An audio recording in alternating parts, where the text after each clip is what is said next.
Hi friends, welcome to my channel. Narmada నాన్న దగ్గరికి తీసుకువెళ్లి కోపం పోయేలా చేసిన సాగర్, రామరాజు ముందు దోషిని చేసిన శ్రీవల్లి, చెంప పగలగొట్టిన వేదవతి, షాక్ లో ప్రేమ, ధీరజ్. ఇంతకు ఏం జరిగింది? అసలు నర్మదా నాన్న దగ్గరికి తీసుకువెళ్లి కోపం పోయేలా సాగర్ ఏం చేశాడు? మరి రామరాజు ముందు దోషిని చేయాలని శ్రీవల్లి అనుకోవడం ఏంటి? మరి శ్రీవల్లిని వేదవతి కొట్టడం ఏంటి? అసలు ఏం జరిగిందనేది వీడియోలో చూసి తెలుసుకునేద్దాం. ఇల్లు ఇల్లాలు పిల్లలు అప్కమింగ్ ఎపిసోడ్స్ లో ఏం జరగబోతుందో ముందుగా తెలుసుకోవాలి అనుకుంటే వీడియో లైక్ చేసి ఛానల్ ని సబ్స్క్రైబ్ చేసుకోండి. మొత్తం మీరు చూస్తున్నట్లయితే ఇంకా రేపే తన తండ్రి పుట్టినరోజుని నర్మద రాత్రులు నిద్రపోకుండా మరి బయటకి వెళ్ళి తన తండ్రి కోసం కొన్న గిఫ్టును చూసుకుంటూ ఎంతగానో బాధపడుతూ ఉంటుంది. ఇంకా పక్కన నర్మద లేకపోవడంతో ఈ టైంలో నర్మద ఎక్కడికి వెళ్ళింది అనుకుంటూ వెతుక్కుంటూ బయటికి వచ్చేస్తారు. అలా వచ్చేసరికి నర్మద బాధపడుతూ ఉంటుంది. ఏంటి నర్మద, నువ్వు ఒక్కదానివి ఇక్కడ కూర్చొని ఉన్నావేంటి? అసలు ఒంటరిగా బాధపడుతున్నట్టున్నావు. నీ మనసులోని బాధ ఏంటో నాకు చెప్పేస్తే సరిపోతుంది కదా, నేను తీర్చడానికి కొంచెం హెల్ప్ అవుతుంది కదా అంటూ సాగర్ అలా అడిగేసరికి, రేపు మా నాన్న పుట్టినరోజు నాడు ఎప్పుడు కూడా ఆయనకి దూరంగా లేను. పైగా ఇది జాబ్ వచ్చాక మా నాన్న పుట్టినరోజు కాబట్టి నాకు స్పెషల్ అని చెప్పి ఇంకా అనేసరికి, దీనికోసం ఎందుకు ఇంత బాధపడుతున్నావు పిచ్చిదానా? మీ నాన్న నా దగ్గరికి నువ్వు వెళ్ళాలి అంతే కదా, నేను తీసుకువెళ్తాను కదా అని చెప్పి అనేసరికి, మా నాన్న నా మీద చాలా కోపంగా ఉన్నారు అని చెప్పి అనేసరికి, ఎంత కోపమైనా కన్న కూతురు ఇంట్లో నుంచి వెళ్ళిపోయాక కన్న తండ్రి పుట్టినరోజు జ్ఞాపకం పెట్టుకుని మళ్ళీ ఇంటికి తిరిగి వచ్చిందంటే ఖచ్చితంగా మీ నాన్న నిన్ను క్షమిస్తాడు. ఏ తండ్రి అయినా సరే తన కూతుర్ని క్షమించాల్సిందే. నాకు ఆ నమ్మకం ఉంది. నేను మీ నాన్నతో మాట్లాడతాను కదా, కొడతారా పడతాను, తిడతారా భరిస్తాను. నా తండ్రి నన్ను వందలిస్తే నేను ఎలా భరిస్తానో, మామగారు కూడా తండ్రి లాంటి వారే కదా, భరిస్తాను అని చెప్పి సాగర్ అయితే నచ్చ చెప్తాడు. సరే అని చెప్పి మరుసటి రోజు ఉదయాన్నే చాలా స్పెషల్ గా రెడీ అవుతుంది. ఏంటక్క ఇంత స్పెషల్ గా రెడీ అవుతున్నావు అనగానే, ఈ రోజు మా నాన్న పుట్టినరోజు, సాగర్ మా నాన్న దగ్గరికి నన్ను తీసుకువెళ్తాను అన్నాడు, అందుకే అని చెప్పి అనేసరికి, వీళ్ళిద్దరి మాటలు కాస్త వింటుంది కదా గుంటనక్క శ్రీవల్లి, వినేస్తుంది. అలా వినేసరికి, అమ్మ నర్మద, నువ్వు మీ నాన్న దగ్గరికి వెళ్తున్నావా? మీ నాన్న దగ్గరికి వెళ్తే మీ నాన్న వాళ్ళు ఉన్నవాళ్లే అని తెలుసు. ఇప్పుడు మీ నాన్న నువ్వు అందరూ కలిసిపోతే నీ కోసం ఇక్కడికి నగలు అవి ఇవి అని వస్తూ ఉంటారు. అప్పుడు నీ ముందు నేను లోకువైపోతాను కదా, ఈ విషయం మామయ్య గారికి చెప్పాలి అని చెప్పి అనుకుంటూ ఇంకా తెగ తిరుగుతూ ఉంటుంది. అలా తిరిగేసరికి, ఏంటి వల్లి, ఎవరి గురించి తెగ వెతుకుతున్నావు అనగానే, ఏమీ లేదత్తయ్య, మామయ్య గారు అని చెప్పి అనేసరికి, మీ మామయ్య గారు ఉదయాన్నే బయటికి వెళ్ళిపోయారు అని చెప్పి అనగానే, అవునా, సరైన సమయానికి ఈయన ఇంటి దగ్గర లేడు అనుకుంటూ వెళ్ళిపోతుంది. ఏంటో ఈ పిచ్చి పిల్ల అనుకుంటూ వేదవతి తన పనులు చేసుకుంటూ ఉంటుంది. అలా పనులు చేస్తూ ఉండగా నర్మదా కాస్త, నన్ను ఆశీర్వదించండి అత్తయ్య అని చెప్పి అనేసరికి, దేని గురించి నర్మదా అని చెప్పగానే, నేను మా నాన్నతో మాట్లాడడానికి వెళ్తున్నాను, ఈ రోజు ఆయన పుట్టినరోజు, సాగర్ నన్ను అక్కడికి తీసుకుని వెళ్తాను అన్నారత్తయ్య అని చెప్పగానే, అవునా, పోనీలే వెళ్ళు, మీ నాన్నకు నీ మీద కోపం పోతే అంతకన్నా అదృష్టం ఏముంటుంది చెప్పు, ఒక్కగానొక్క కూతురువి, పుట్టినరోజుకి రాలేవని మీ నాన్న బాధపడడం కంటే వెళ్ళు, ఏదైతే అదే అవుతుంది. ఒరే సాగర్ అని చెప్పగానే, చెప్పమ్మా అని చెప్పేసరికి, వాళ్ళు ఏమన్నా కోపగించుకోవద్దురా అని చెప్పి అనేసరికి, లేదమ్మా, నేను అస్సలు ఏమీ కోపగించుకోను, గొడవ కూడా పెట్టుకోను, నర్మద సంతోషం కోసం అన్ని భరిస్తాను. నా కోసం అన్ని వదిలేసి వచ్చిన నర్మద కోసం నేను ఆ మాత్రం భరించలేనా అంటూ సాగర్ కాస్త చెప్పేసరికి అలా బయలుదేరి వెళ్తారు. అలా వెళ్ళేసరికి నర్మదా తండ్రి దిగాలుగా కూర్చొని ఉంటాడు. అలా కూర్చొని ఉండేసరికి, ఏంటండి నర్మద కోసం ఆలోచిస్తున్నారా అనగానే, ఇంట్లో నుంచి వెళ్ళిపోయిన దాని గురించి నా దగ్గర చెప్పొద్దు అనగానే, ఒక మాట అడుగుతాను, నిజం చెప్తారా? నర్మద మిమ్మల్ని మోసం చేసి వెళ్ళిపోయిందని తన మీద కోపం పెంచుకున్నారు. అంతే తప్ప తనకంటే మీకు ఇష్టం లేదా తనంటే అని అనగానే, అలా అంటావేంటి? నా కూతురంటే నాకు ఇష్టం ఉండదా? ప్రేమ ఉండదా? నా కూతుర్ని నేను ఎంత అపారంగా పెంచుకున్నాను, ఆప్యాయంగా ప్రేమతో. ప్రతి పుట్టినరోజుకి దానికి ఊహ తెలిసినప్పటి నుంచి నన్ను వదిలి ఎప్పుడూ ఎక్కడికి వెళ్ళలేదు. ఈ రోజు నాకు పుట్టినరోజు, దానికి గుర్తుందో లేదో అని చెప్పగానే అలా అంటారేంటండి? నర్మదాకి మీ పుట్టినరోజు గుర్తుండకుండా ఉంటుందా అని చెప్పగానే, అదే గుర్తుండుంటే గనక ఈసారికి నాకు ఫోన్ చేసేది, లేక మెసేజ్ అయినా పెట్టేది. కానీ ఏం చేయలేదు. మారిపోయిందే నర్మద, మారిపోయింది, పెళ్ళయ్యాక పూర్తిగా మారిపోయింది అని చెప్పి మాట్లాడుకుంటూ ఉండగా, లేదు మామయ్య, మీరు ఎప్పుడు అలా అనుకోవద్దు అని చెప్పి ఇద్దరు కూడా గుమ్మంలోకి వచ్చి నిలబడతారు. ఎవడ్రా నువ్వు? ఎవరికి పట్టుకొని మామయ్య అంటున్నావు? నా కూతురు ఎప్పుడో చచ్చిపోయిందని చెప్పాను, కానీ అంత మాట అనొద్దు మామయ్య. నర్మద మీకోసమే బాధపడుతూ ఉంటుంది. మా నాన్న పుట్టినరోజు నేను లేకుండా ఎప్పుడు జరగలేదు. మా నాన్నకి ఇది నాకు జాబ్ వచ్చాక మొదటి పుట్టినరోజు, చాలా స్పెషల్ గా చేయాలని ఎంతో బాధపడుతుంది మామయ్య. నర్మద సంతోషం కోసమే కదా మీరు ఏదైనా చేస్తారు. మీరు నర్మదకి ఇష్టం లేని పెళ్లి చేస్తే తను అక్కడ సంతోషంగా ఉంటుందా? తను సంతోషంగా లేకపోతే మీరు సంతోషంగా ఉంటారా?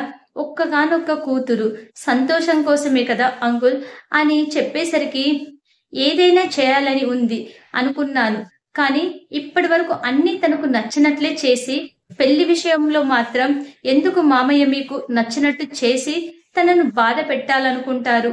అందుకే తను తన నిర్ణయం తీసుకుంది. తను ఏ తప్పు చేయలేదు మామయ్య అని చెప్పి అనేసరికి ఇంకా అలా ఆలోచిస్తూ ఉంటాడు. వెళ్ళు నర్మదా, వెళ్ళు. మీ నాన్నకి పుట్టినరోజు శుభాకాంక్షలు చెప్పి, ఎప్పుడు కొనిపెట్టిన దాచిపెట్టినావు కదా పుట్టినరోజు గిఫ్ట్, వెళ్ళి ఇవ్వు అని చెప్పి అనేసరికి ఇంకా గడప దాటి ఆ లోపలికి వెళ్తుంది. వెళ్ళిన తర్వాత ఏం మాట్లాడదు. అలా మాట్లాడకుండా, ఇదిగో నాన్న అంటూ వెంటనే తను తెచ్చిన వాచ్ ని కదా బాక్స్ తీసి తన చేతికి పెట్టేసరికి, నాన్న అంటూ కాళ్ళ మీద పడడంతో వెంటనే పైకి లేపి గుండెలకి హత్తుకుంటాడు. నువ్వు లేకుండా నేను ఎలా ఉంటానమ్మా? ఏదో కోపంలో నువ్వు మళ్ళీ కనిపించొద్దు అని అన్నానే అనుకో, ఇంకా ఈ తండ్రిని మర్చిపోతావా? ఈ తండ్రి దగ్గరికి రావా? నాకున్న ఒక్కగానొక్క కూతురివి నువ్వే నాకు లేకపోతే నేను నా బాధనైనా సంతోషాన్నైనా ఎవరికి చెప్పుకుంటాను చెప్పు అని, ఆడపిల్లైన మగపిల్లాడివైన నువ్వే కదా నర్మదా అంటూ తన తండ్రి ఎంతగానో బాధపడుతూ ఉంటాడు. సాగర్ అలా మంచివాడు కాబట్టి నాన్న, ఆ కుటుంబం కూడా చాలా మంచిది, మా అత్తయ్య మామయ్య అందరూ చాలా మంచివాళ్ళు అనగానే, పోనీలే అమ్మ, ఎక్కడున్నా సంతోషంగా ఉండడమే కదా కావాల్సింది అని చెప్పి ఇంకా ఆ రోజు సాయంత్రం వరకు ఇంకా అక్కడే ఉండిపోతాడు. ఈలోపు రామరాజు ఎన్ని ఫోన్లు చేసినా ఫోన్ చేయడు, లిఫ్ట్ కూడా చేయకపోవడంతో సాయంత్రానికి ఇంటికి వెళ్తాడు. ఎక్కడికి వెళ్ళావురా అని చెప్పి అనేసరికి, అదే నాన్న అని చెప్పగానే, ఇంకెక్కడికి వెళ్ళారు అనుకుంటున్నారు మామయ్య గారు? నర్మద వాళ్ళ నాన్నది ఈ రోజు పుట్టినరోజు అంట. అక్కడికి వెళ్ళి పుట్టినరోజు శుభాకాంక్షలు సెలబ్రేట్ చేసుకొని మీకు ఒక్క మాట కూడా చెప్పలేదు. అయినా వాళ్ళు నాన్నను సంతోష పెట్టడం తెలుసు గాని మరిది గారి నాన్నను సంతోష పెట్టడం మరిది గారికి తెలియదు. మీకు ఎప్పుడైనా ఇలాంటి అవకాశాలు వచ్చాయా? మీకు పుట్టినరోజులు చేశారా అని వాళ్ళ నాన్న దగ్గరికి వెళ్ళి పుట్టినరోజు శుభాకాంక్షలు జరుపుకొని మరీ వస్తున్నారు. అవసరమేముంది అని చెప్పి అనేసరికి, అది కాదు మామయ్య, నేను బాధపడుతూ ఉంటే చూడలేక నన్ను తీసుకొని వెళ్ళాడు అనగానే, నాతో ఒక మాట చెప్పాలి కదా. మీ ఇష్టానుసారంగా మీరు వెళ్ళడమేనా? అక్కడికి వెళ్ళిన అవమానాలే కదా పడ్డారు అని చెప్పి అనగానే, లేదు నాన్న, వాళ్ళు నన్ను క్షమించారు, అల్లుడుగా స్వీకరించారు అని చెప్పి మాట్లాడేసరికి, అచ్చు బాబోయ్ ఎందుకు మరిది గారు అబద్ధాలు చెప్తారు? మిమ్మల్ని వాళ్ళు అల్లుడిగా ఎందుకు స్వీకరిస్తారు? అప్పుడు నర్మద పెళ్ళైనప్పుడే చాలా గొడవ జరిగిందంట కదా, మరి అలాంటప్పుడు అంత ఈజీగా మీరు వెళ్ళి మాట్లాడడం తోటే వాళ్ళు మిమ్మల్ని క్షమించేసి అల్లుడుగా ఎలా స్వీకరించేశారు? అబద్ధం చెప్తున్నారు. అబద్ధం చెప్పినా అతికినట్టు ఉండాలి. ఎందుకు మరి అంత అబద్ధాలు చెప్పారు అనగానే, శ్రీవల్లి నీకేం తెలియదు. నువ్వు సైలెంట్ గా ఊరుకో. అయినా వాళ్ళు మాట్లాడుతున్నారు కదా, నువ్వెందుకు మధ్యలో వస్తున్నావు అని తయారైపోతావు అనగానే, మీకేం తెలియదు అత్తయ్య, మీరే సైలెంట్ గా ఊరుకోండి అంటూ ఆ మాటల సందర్భంలో రామరాజుని రెచ్చగొట్టాలన్న ఉద్దేశంతో ఆ మాట అనేసరికి చాచి చెంప చెల్లుమనిపిస్తుంది. చూడు వల్లి, ఇప్పుడు ఈ రోజు చెప్తున్నాను, ఇక మీదట నువ్వు ఎవరి విషయంలో కలగ చేసుకున్నా ఏదైనా చేసినా అస్సలు ఊరుకోను. నా భర్తకు నేను ఏదైనా చెప్పాలనుకుంటే నేను మాత్రమే చెప్తాను. నువ్వు కలగ చేసుకొని చెప్పవలసిన అవసరం ఏముంది? నీకేం అంత అవసరం ఏముంది అని ప్రతి విషయాల్లోనూ నేనే ఉన్నానంటూ తగాద పడుతున్నావు అని తల దూరుస్తున్నావు. పైగా ఏమైనా అంటే ఏడవడం ఒకటి చేతనైంది. ఎలాగైనా మీ అమ్మ కాపురం చేయమని పంపించింది. అత్తగారి మాట ఎదిరించుకొని అందరి విషయాల్లో కలగ చేసుకొని ఇంట్లో ఏ రకంగా గొడవ పెట్టాలో, ఏ రకంగా మామయ్య గారిని బుర్ర తిని ఆయన అందరితోటి తిట్లు తినిపించాలో అన్నీ కూడా ఇలాగే చేస్తున్నావా? ఇదే చివరిసారి చెప్తున్నాను వల్లి. ఇంకొకసారి నువ్వు ఎవరి విషయంలో అయినా కలగ చేసుకోవడం గాని, ఎవరి జోలికైనా వెళ్ళడం గాని చేశావంటే మాత్రం నేను అస్సలు ఊరుకోను. నీకు అవసరమైన విషయాల్లో నువ్వు కలగ చేసుకోవద్దు. నీ భార్యాభర్తల విషయాల్లో మాత్రమే చూసుకో. ఏదైనా మాట్లాడాలి అనుకుంటే వెళ్ళి మాట్లాడు. అంతేగాని పిచ్చి పిచ్చి పనులు చేసి పిల్లి మీద ఎక్కినట్టు ఎలక మీద పిల్లెక్కింది అంటూ లేనిపోనివి చెప్పి ఎవరి విషయాల్లో కలగ చేసుకున్నా మర్యాదగా ఉండదు. అర్థమవుతుందా అంటూ గట్టిగానే వార్నింగ్ ఇస్తుంది.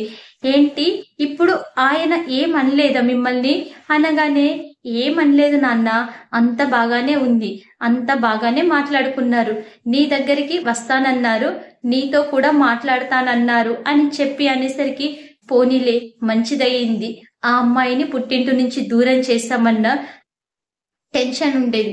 మొత్తానికైతే ప్రేమించి పెళ్లి చేసుకున్న మీ అత్తగారిని మామయ్య గారిని మాత్రం బాగానే చూసుకుంటున్నారు అని వాళ్ళు నిన్ను క్షమించేలా చేసుకున్నావు. సరే, వెళ్ళేటప్పుడు ఒక మాట నాకు చెప్తే 10 సార్లు ఫోన్ చేయను కదా, నువ్వెక్కడికి వెళ్ళావో ఏమయ్యావా అన్న టెన్షన్లో ఫోన్ చేశానే తప్ప వేరే ఉద్దేశంతో కాదు. ఇంకెప్పుడైనా ఇలాంటివి ఎక్కడికైనా అర్జెంటుగా పనులున్నా ఏమున్నా నాకు ఒక మాట చెప్పి వెళ్ళు, నిన్ను ఇబ్బంది పెట్టను, డిస్టర్బ్ కూడా చేయను. సరేనమ్మా వెళ్ళండి, వెళ్ళి ఫ్రెష్ అవ్వండి అని చెప్పి రామరాజు కాస్త అక్కడి నుంచి వెళ్ళిపోతాడు. ఇంకా వల్లి అయితే కుళ్ళుకుంటూ చస్తూ లోపలికి వెళ్తుంది. ఎందుకు వల్లి పదే అందరి విషయాల్లో కలగ చేసుకుంటావు? నీ పనేదో చూసుకో. ఆ అమ్మాయి గట్టిగా చెప్పింది కదా, ఇంకొకసారి చెప్పించుకునే ప్రయత్నం చేయకు అంటూ ఇంకా చందు కూడా వార్నింగ్ ఇస్తాడు. చూద్దాం మరి రాబోయే ఎపిసోడ్స్ లో ఇలాగే జరగాలని మీరు కూడా కోరుకుంటే వీడియో నచ్చినట్లయితే లైక్ చేయండి, ఛానల్ ని సబ్స్క్రైబ్ చేసుకోండి, అలాగే పక్కనే ఉన్న బెల్ సింబల్ లో ఆల్ పై క్లిక్ చేయండి. Thank you friends, thank you for watching.